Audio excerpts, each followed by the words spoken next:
J'ai 35 ans aujourd'hui et je n'ai jamais conçu d'enfant. Pendant longtemps, je n'ai jamais imaginé que cette phrase deviendrait un poids, une vérité lourde que je porterai chaque jour, comme une ombre qui marche avec moi. Je ne sais pas quand tout a commencé réellement. Peut-être le jour où j'ai compris que les choses ne se passeraient pas aussi naturellement que je l'avais toujours cru.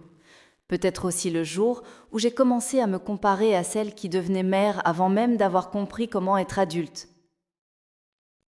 Mais je sais une chose, tout cela m'a brisée, puis m'a reconstruite. Et aujourd'hui, j'ai enfin le courage de raconter. Quand j'avais 20 ans, je pensais que j'avais tout le temps du monde. Le temps était un ami gentil, un compagnon généreux. Je regardais mes amies tomber amoureuses, faire des projets, rompre, recommencer, et je me disais que la vie avait bien de la patience. Je me voyais un jour devenir maman. C'était une évidence, une certitude silencieuse. Je ne savais pas comment, je ne savais pas quand, mais je savais que ça viendrait. À 23 ans, j'étais en couple avec un homme que je croyais être le bon. Nous étions jeunes, un peu naïfs, un peu perdus parfois, mais nous nous aimions assez pour imaginer une famille. Je me souviens du premier mois où nous avons essayé d'avoir un enfant. Je me revois déjà sourire à l'idée d'un retard, imaginer des prénoms, rêver d'une photo de test positif. Le test était négatif. Je n'ai pas pleuré. Je me suis dit, ce n'est rien, le mois prochain. Mais le mois prochain est devenu un autre, puis encore un autre. Et un jour, sans que je ne sache comment, l'espoir est devenu une inquiétude. Vous savez, il y a une douleur très particulière qui accompagne chaque test négatif. Ce n'est pas seulement la déception, c'est une petite fissure, quelque part entre la poitrine et la gorge. Une fissure invisible, mais qui s'élargit avec le temps. Mais à cet âge-là, je ne voulais pas y penser. Je ne voulais pas croire que quelque chose pouvait clocher. Alors je souriais, je plaisantais, je rassurais. Et autour de moi, les ventres commençaient à s'arrondir. Les photos de bébés fleurissaient comme des fleurs en saison de pluie. Moi, je restais la même. Toujours les mêmes mains, le même ventre, le même silence. Quand j'avais 27 ans, cette relation s'est terminée. Pas à cause des tests négatifs, enfin, c'est ce qu'on disait. Mais au fond de moi, je savais que ça avait joué. Il y a des silences qui pèsent dans un couple, et celui-là en faisait partie. J'ai passé quelques années seule, à me reconstruire, à croire que le hasard finirait bien par remettre sur mon chemin quelqu'un avec qui tout deviendrait simple. Puis j'ai rencontré un homme doux, patient, attentionné. J'avais 30 ans. Nous n'avions pas la même jeunesse qu'avant. Nous savions ce que nous voulions et ce que nous ne voulions plus. Très vite, on a parlé d'avenir. Très vite, on a parlé d'un enfant. Je me souviens encore de mon premier rendez-vous chez le médecin. Il m'a posé des questions simples, mais qui m'ont fait trembler. Il m'a fait quelques examens, quelques analyses. J'attendais les résultats comme on attend un verdict. Quand il m'a dit « Vous pouvez concevoir, mais cela risque d'être plus long, plus compliqué », cette phrase est restée dans ma tête comme une prière brisée.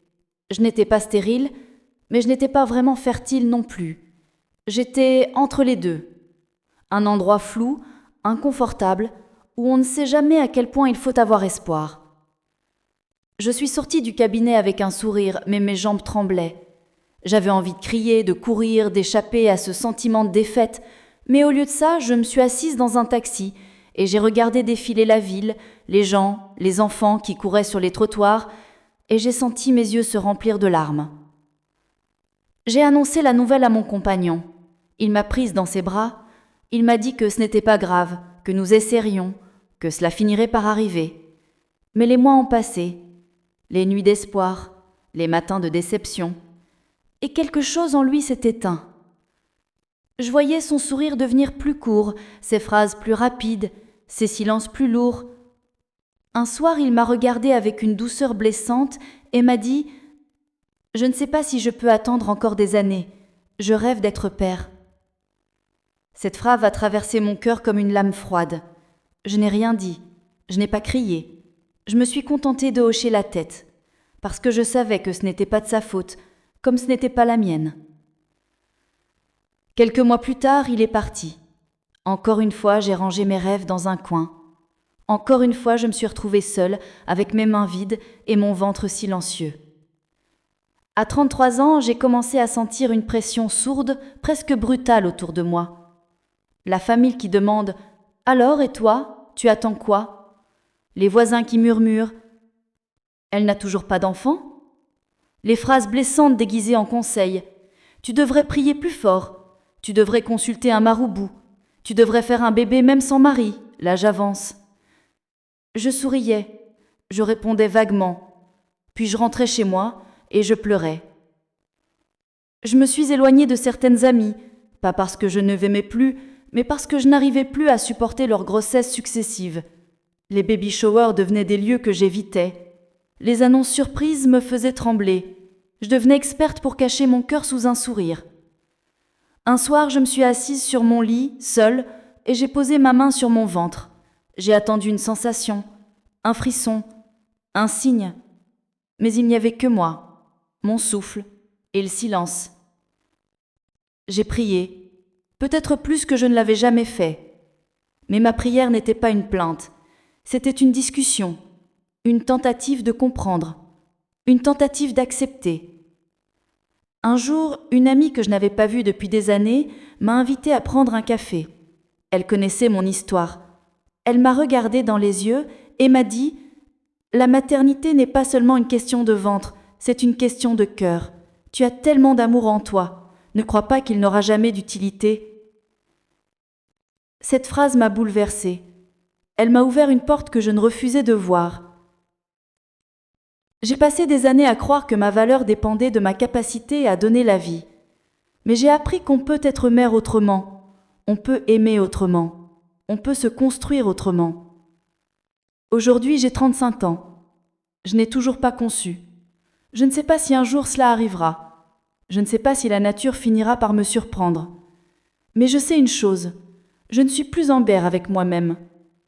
J'ai appris à me regarder avec tendresse, à m'aimer même dans mes manques, à accepter que mon chemin soit différent. Et surtout, j'ai appris que mon histoire n'est pas finie. Elle ne fait même que commencer. Parce qu'être femme, ce n'est pas seulement donner la vie, c'est donner de l'amour, de la bonté, de la force. Et ça, je peux le faire, et je l'ai toujours fait. Voici mon histoire, et je suis enfin en paix avec elle.